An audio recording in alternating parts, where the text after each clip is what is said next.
Hey, welcome back to Conversations at the Ranch. I'm Sam, and I'm pumped to sit down with my boss and friend Dudley Hall today and explore what biblical manhood, biblical masculinity looks like. There's a lot of ideas that surround that you've probably found on YouTube already or podcasts that you listen to, and I hope today we can present some alternative perspectives that might be enlightening or encouraging to you. Hey, if you enjoyed today's episode, you can like the video, hit the notification bell on our channel so you don't miss upcoming episodes, and be sure and subscribe to our channel, the Kerygma Ventures YouTube channel. And hey, share this video with somebody who would be encouraged by it. We're grateful that you're watching, and I hope you enjoy today's episode. I had my grandsons out this weekend, and I had a little stiff back, and so I said, I want you guys to work in the yard for me. So I want that shrub right there dug up, which was one of those shrubs that's got 1 million roots, you know. So the 12-year-old was out doing it, and he couldn't figure it out, but he finally figured it out. And of course, I'm making fun of him the whole time, you know, about complaining and all that kind of stuff. But quality grandpa here. Quality grandpa. That's great. Anyway, he finally gets that thing out of there.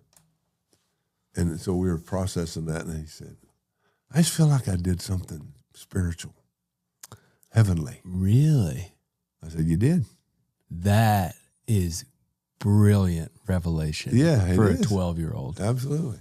That's incredible. Dug up a bush and said, I just did something heavenly. That is fantastic. Yeah. That's big, man. Yeah. And like you were saying, all of us can do that. It's like no matter what you're doing, you're doing his work.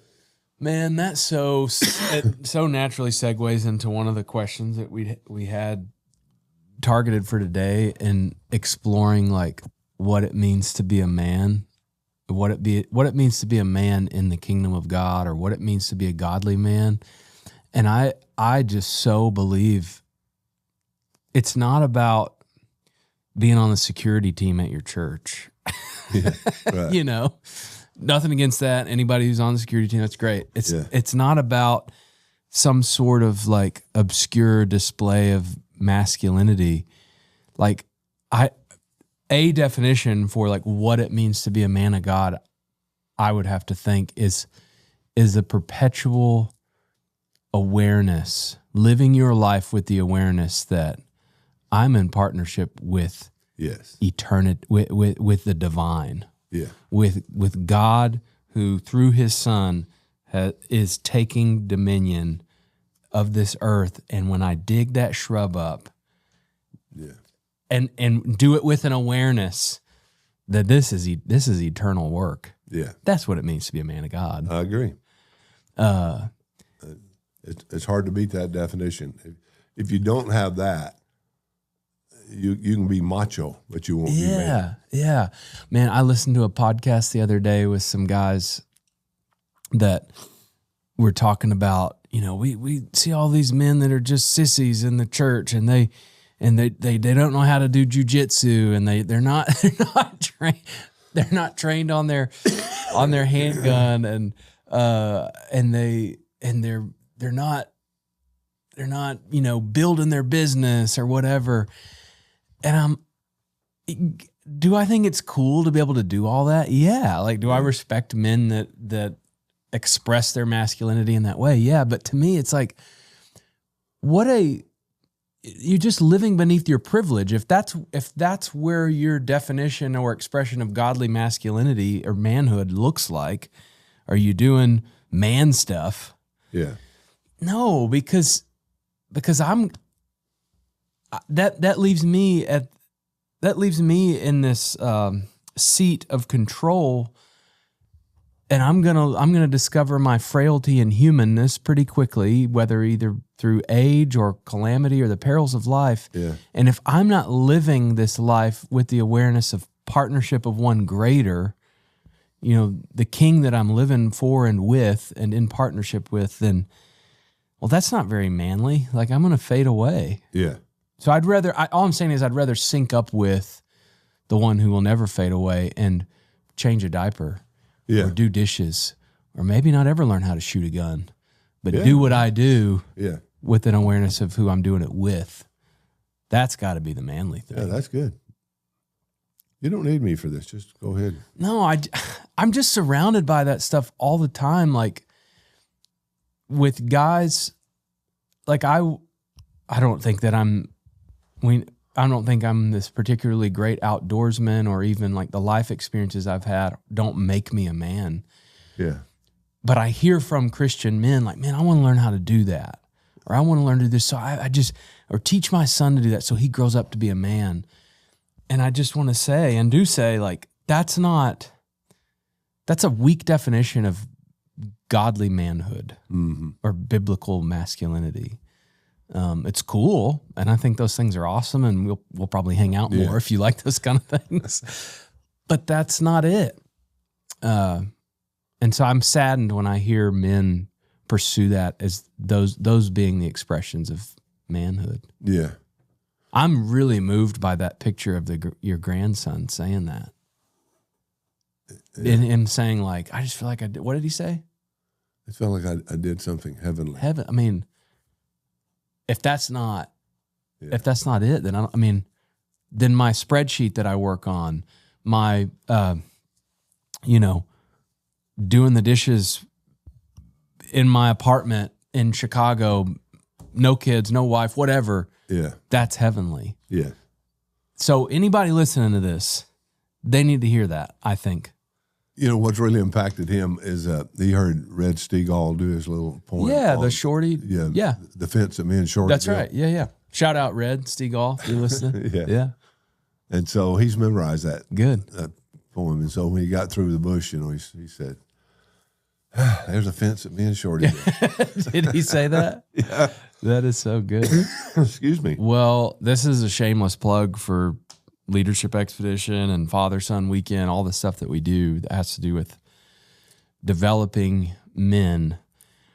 That's one of the things I'm really proud to be united with you in, is work that emphasizes and accentuates some countercultural views to Christian, biblical or popularized ideas about manhood.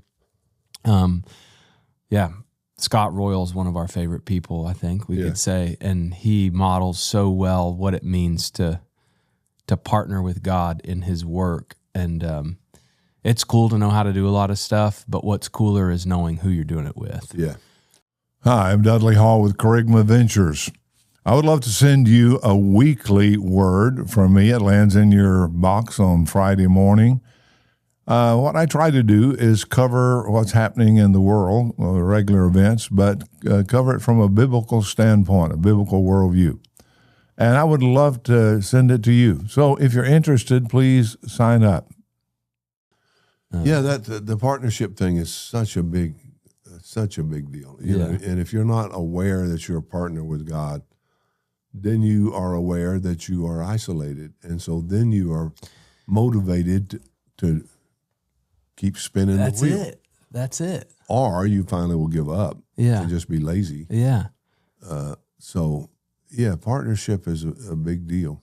If you're not operating in life with the awareness of that partnership, you're being with God in your work, then your identity is a bit broken and disjointed, and you'll then pursue lesser means to affirm your identity, such as saying, again, I'm not judging people that do jujitsu. I think it's awesome. I'd like to learn. I should probably learn.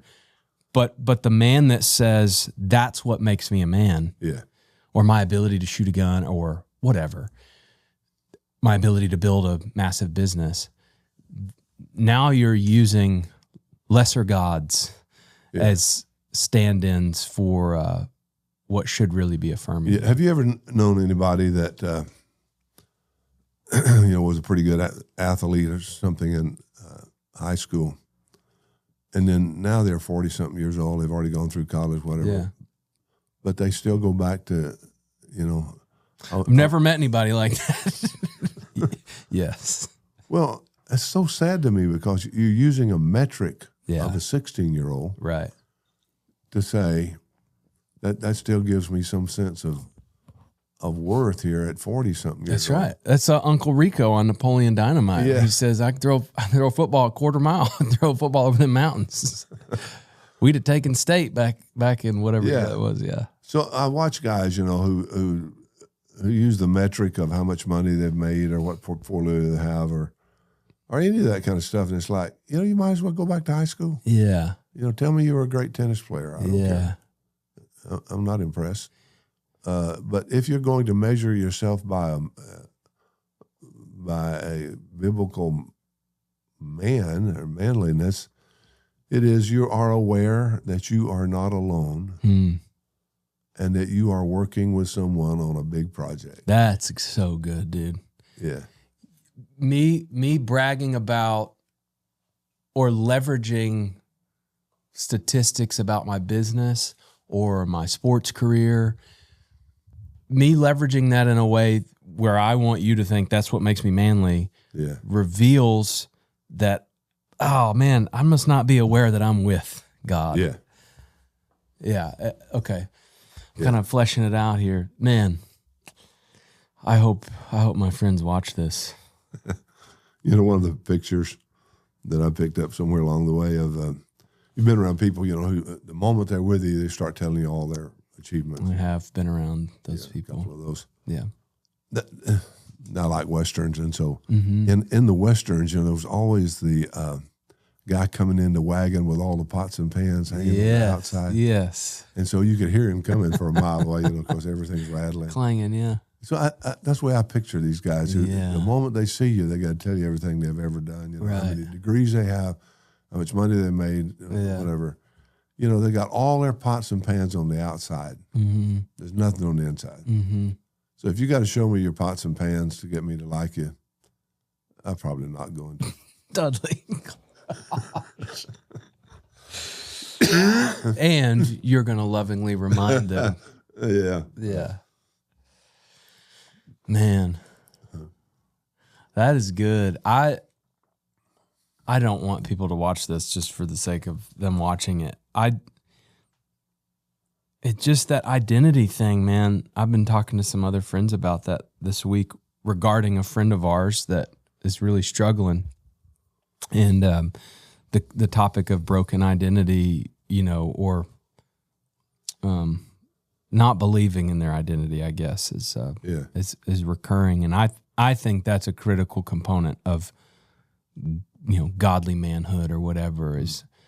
And we talk about that at Leadership Expedition, that the environment we're wanting to create there and have created, informed by God, is one where we are seeing God help young men discover that they have been adopted into a family by a good father. And if that is solidified, I just think it changes everything for men. You mentioned the father-son that we've done. We'll make a push for that. Oh, yeah.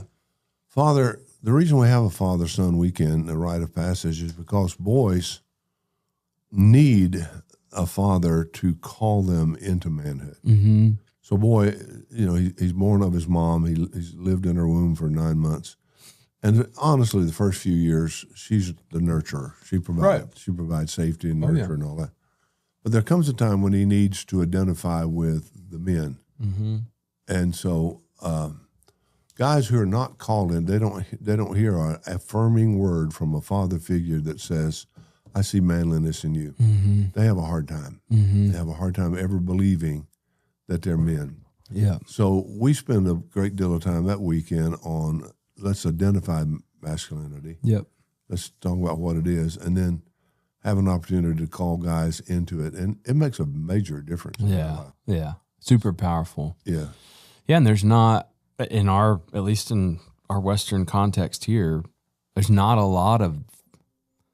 really not a lot of expressions of the rites of passage concept or, it's a bit of a forgotten thing, or lost thing, I guess. Super useful weekend. Anybody watching? First weekend in June. Yep. Get registered. Yeah, I think they would enjoy it.